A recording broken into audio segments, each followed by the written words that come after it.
여러분, 사람들은요, 다 힘들 때가 있어요. 이유는 다 다르죠. 하지만 모두 다 사는 시간들 또한 상황 속에서 힘든 일을 만날 때가 있습니다. 우리 학생들도 같이 있는데, 여러분, 학생들 우습게 보지 마세요. 나름 힘들어요. 그리고 학생들, 우리 자녀들은 부모님들 조금만 생각해 줘 보세요. 엄마 아빠도 힘들어요. 형 누나도 힘들고, 심지어는 이제 막 유치원에 간 막내 동생도 힘들 때가 있어요. 걔네들도 나름 고민이 있단 말이에요. 그런데 바람이 불면 모든 것이 흔들리지만 사람은 조금 달라요. 여러분 보세요. 물건은 힘들면 부서지죠.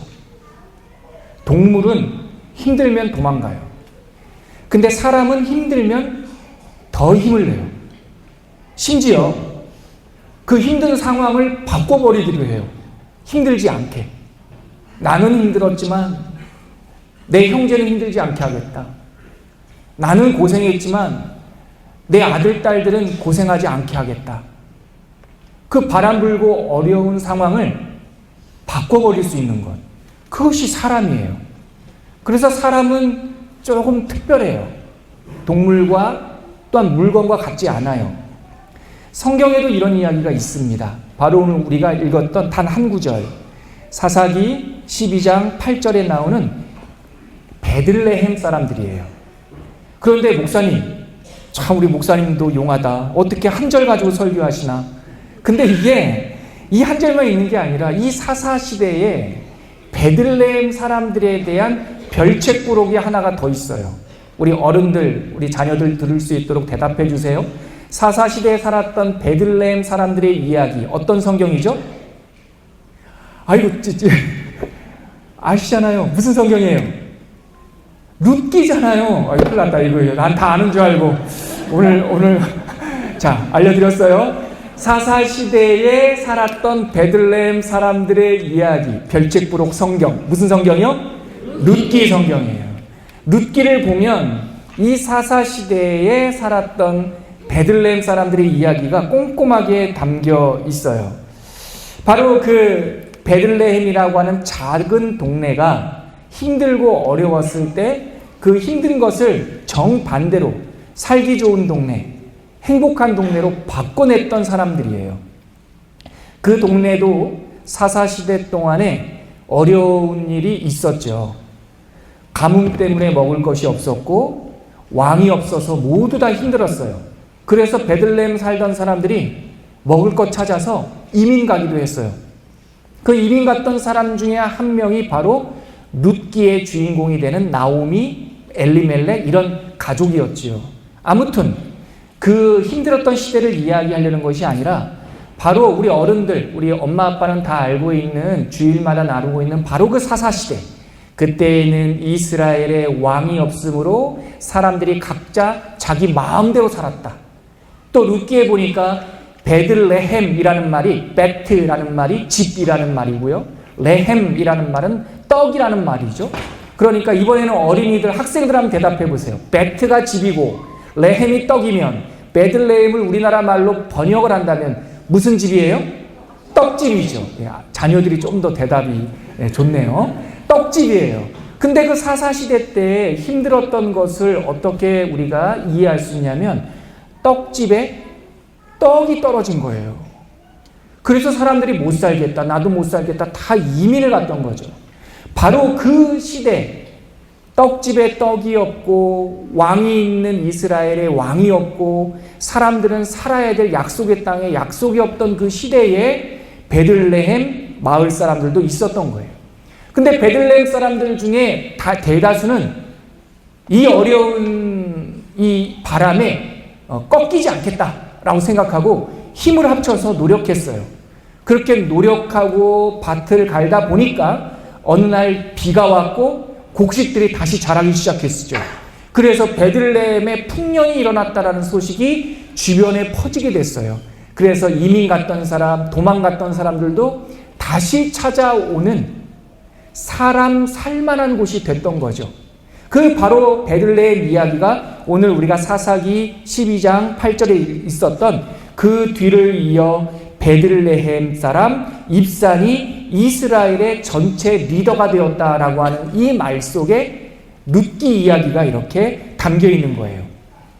근데 여러분 보세요. 힘든 시절을 겪으면서 사람들이 많이 달라졌어요. 그들은 힘든 세월을 겪었지만 얼굴이 이그러지지 않고 얼굴이 검해지지 않고 밝아지고 환해졌어요. 그들은 싸우지 않고 미워하지 않았어요. 특별히 제가 방금 말씀드렸던 어려운 시절에 이민 갔던 나옴이라고 하는 아줌마가, 이 여인이 베들레헴에 풍년이 일어났다는 얘기를 듣고 다시 돌아올 때 그 이민 갔던 땅에서 얻은 외국인 며느리랑 같이 왔어요. 그 외국인 며느리의 이름이 뭘까요? 이번에는 엄마, 아빠, 자녀들 다 같이 그 이름이, 이건 모르면 진짜 실망합니다. 아까 그 책의 이름의 그 앞글자예요. 앞글자. 한자. 이러면 다 알려드린 거예요. 그 나오미 아줌마가 다시 베들레헴 떡집에 돌아올 때 같이 온 외국인 며느리 이름이 뭐죠? 네, 룻이에요. 룻이 같이 돌아와서 그 마을에 살게 되었죠. 그런데 그 룻이 돌아와서 남편을 일찍이 여였거든요. 그래서 그런 거를 어른들 말로는 과부가 되었다. 성경에는 그렇게 돼요. 혼자 사는 여인이었는데 이 룻이 베들레헴 땅에 돌아와서 좋은 남편도 다시 만났고 잘 되는 것을 봤어요. 근데 보통 사람이면 바깥에서, 이럴 때 소문에 이런 단어가 있죠. 굴러온 돌이. 바깥에서 굴러온 돌이 잘 되면 어디가 아파요? 배가 아파요. 이게 보통 사람들의 레파토리인데, 야, 베들레헴 사람들은 우리가 이걸 배워야 돼요. 베들레헴 사람들은요, 과부인 룻이 다시 좋은 남편을 만나는 것, 그리고 그 룻이 잘 되는 것, 가문이 끊겼던 가문이 다시 자녀들이 태어나고 살게 되는 것을 배아파하지 않았어요. 베들레헴 사람들은 나뿐만 아니라 남도 잘 되는 것을 함께 좋아해 주는 그런 사람들이 되었어요. 가뭄을 통해서. 베들레헴 사람들은 자신들과 룻에게, 이 외국에서 들어온 룻에게 일어난 일을 기적, 미라클이라고 불렀어요. 우리에게 일어난 기적. 근데 하나님을 모르는 사람들은 기적은요, 행운이에요. 근데 하나님을 아는 사람들은 기적을 하나님이 주신다는 걸 아니까 행운이라고 부르지 않고 은혜라고 불러요. 뭐라고 부른다고요? 은혜. 그래서 베들레헴 사람도 또한 룻도 자기에게 일어난 이 미라클, 이 놀라운 기적을 은혜예요 라고 함께 기뻐하는 사람들이 됐던 것이죠. 여러분, 이 사람들이요, 이 노목사가 또 우리 초음교회 성도들이 담고 싶은 교회의 모습이에요. 베들레헴 공동체는 어땠습니까? 참 착한 사람들이었어요. 고생이 없었던 건 아니지만, 어려움이 없었던 건 아니지만, 그 어려움 때문에 어려운 사람이 되지 않고 어려운 것을 이기는 사람이 되었어요. 그래서 저는 여기서 베들레헴 사람들은 참 착한 사람들이다. 그리고 베들레헴 사람들은 그렇게 대단한 사람들이 아니었어요. 어떤 사람들이었냐면 단순해요. 슬픈 일을 있으면 함께 슬퍼하고, 기쁜 일이 있으면 함께 기뻐할 수 있는 사람. 이런 사람들이 참 좋은 사람이에요. 뭐 키도 크고 뭐 공부도 잘하고 그래서 무슨 일을 해도 1등 하는 사람이 좋은 사람이 아니라, 성경에서 말하는 참 좋은 사람이면, 좋은 사람은 슬픈 일을 보면 함께 슬퍼하고 좋은 일을 보면 배 아파하지 않고 함께 좋아하는 것. 이 마을에 사실은 그 이후에 더 큰 놀라운 일이 일어났어요. 더 큰 기적이 일어났어요.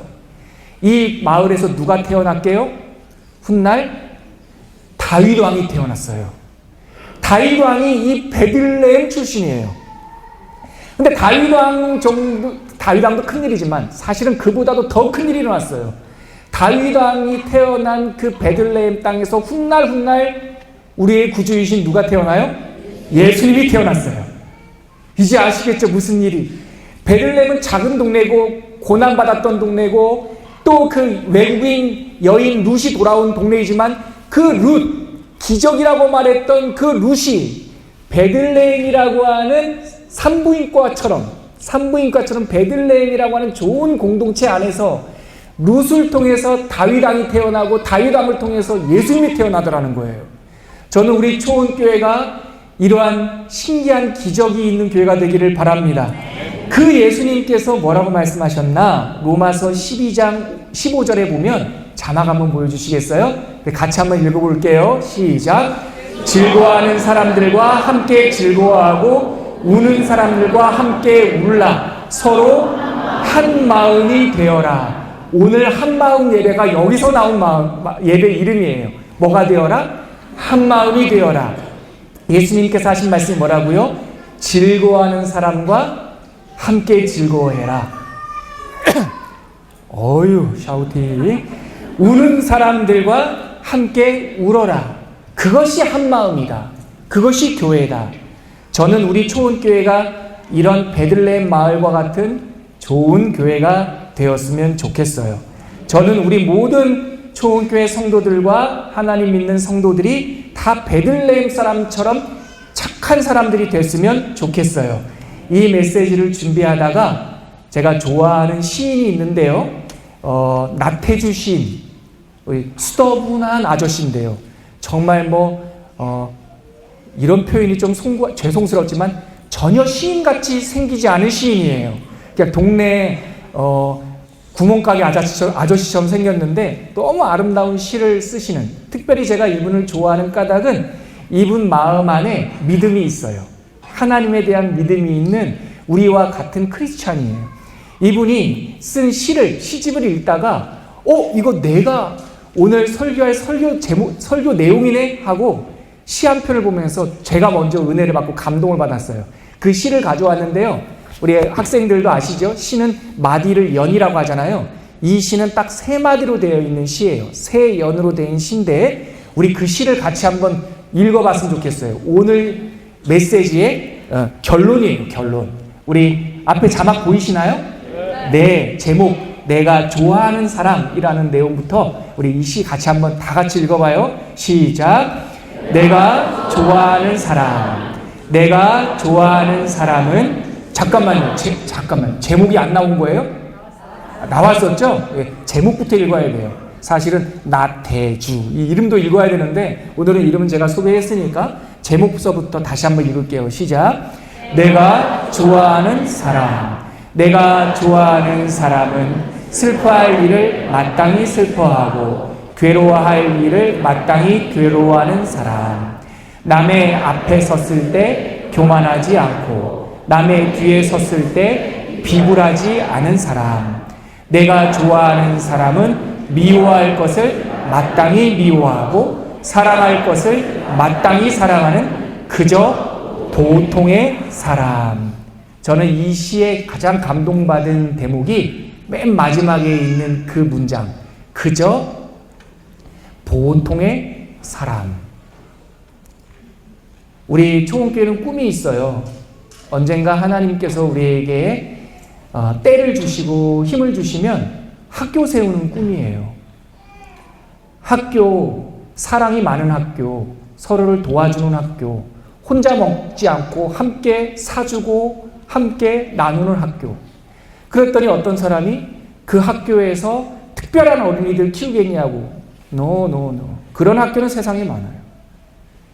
우리가 꿈꾸는 목사님 때 될지 아니 목사님 다음 때에 될지는 모르겠지만 이 땅에 정말 좋은 학교가 하나 필요하다면 그 학교는 그저 보통의 사람들을 위한 학교가 돼야 돼요. 함께 나누고 함께 먹고 함께 뛰어갈 수 있는. 저는 이 그저 보통의 사람들이 이 세상을 구원할 것이라고 믿는 사람이에요. 누구처럼? 예수님처럼, 다윗처럼, 베들레헴처럼. 저는 우리 초원교회가 그저 보통의 사람들의 경이로운 소문이 되었으면 좋겠어요. 가뭄을 끝내고 이웃을 환영하며 서로 잘 되기를 바라는 베들레헴 공동체 같은 하나님의 공동체가 되었으면 좋겠어요. 그러면 하나님이 얼마나 기뻐하겠습니까? 그러면 더 많은 사람들이 힘을 얻고 더 많은 사람들이 하나님을 알게 되고 천국을 꿈꾸는 그런 교회가 될 것 같아요. 저는 언젠가 우리 초은교회가 베들레헴 공동체만큼이나 아름다운 대답할 준비하세요. 아름다운 공동체가 될 줄 믿습니다. 아멘. 우리의 고백대로 응답하여 주시길. 그 미래를 오늘 다시 생각하면서 하나님께 감사와 영광의 박수를 미래에서 당겨와서 지금 같이 하나님께 올려드리도록 하겠습니다. 하나님, 베들레헴 공동체 같은 교회 되게 해주세요. 착한 사람들 되게 해주세요. 남이 잘 되는 것을 기뻐하는 교회 되게 하여 주시옵소서. 기도하겠습니다. 하나님 아버지, 베들레헴 공동체가 우리 초은교회의 롤모델입니다.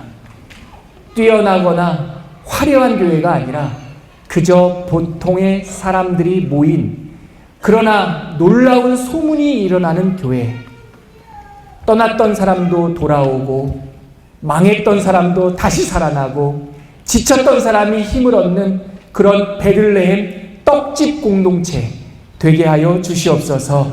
이 시간에 그 마음을 미리 축하하며 한 마음으로 모여 싸우니 오늘 함께 뛰고 함께 박수 쳐주고 할 때 우리 모든 성도들이 예수님 앞에 다 같이 챔피언이 되는 아름다운 예배가 되게 하여 주시옵소서. 예수님의 이름으로 기도합니다. 아멘.